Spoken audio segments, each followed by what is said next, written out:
জামাত ছুটে গেলে ঈদগাহে, মসজিদে বা বাড়িতে একাকী জামাত সহকারে অতিরিক্ত তাকবীর দিয়ে 2 রাকাত সালাত আদায় করতেই হবে, করে নেবেন।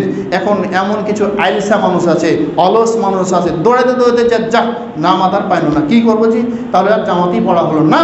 এটা হবে না। আপনি জামাত পেলেন না, কী হয়েছে? আপনাকে একাকী পড়তে হবে।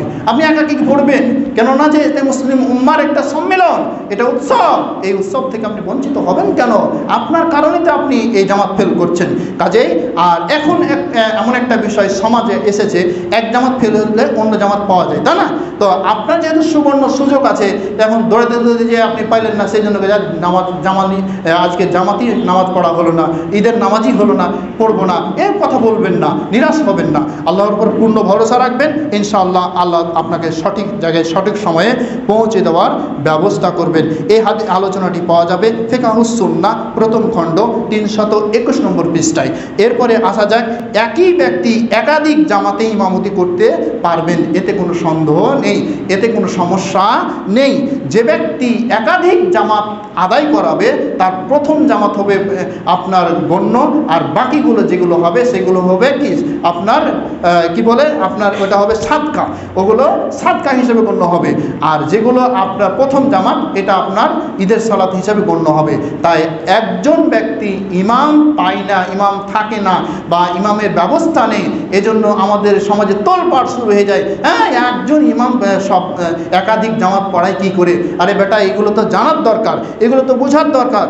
খুব সুন্দর হাদিস এসছে, আবু দাউদের হাদিস 574 নম্বর হাদিস, সহিহ ইবনে এসেছে 2398 নম্বর হাদিস, এবং মিসকাতে এসেছে 1146 নম্বর হাদিস। তাহলে যারা এই হাদিসগুলো পড়বে, জানবে, তাহলে একাধিক ইমাম যদি ঈদের সালাত আদায় করে, তাহলে বিতর্ক করবে, তাহলে সে কি ঝগড়া ফাসাদ করবে?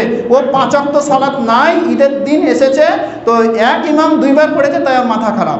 আসলে এগুলো করা ঠিক নয়। আল্লাহ তাআলা আমাদেরকে সঠিক বুঝ দান করুক।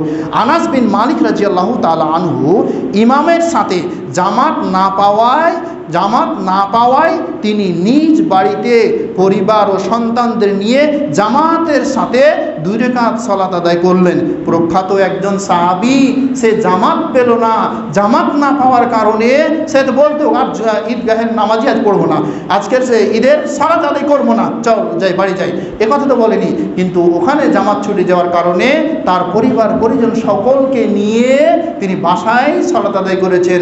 আর আপনি আলসামো করে অলসতা করে দৌড়ে যে আপনি জামাত পাচ্ছেন না, সেই জন্য আর জামাত পড়বেন না, এটা হয় কি করে?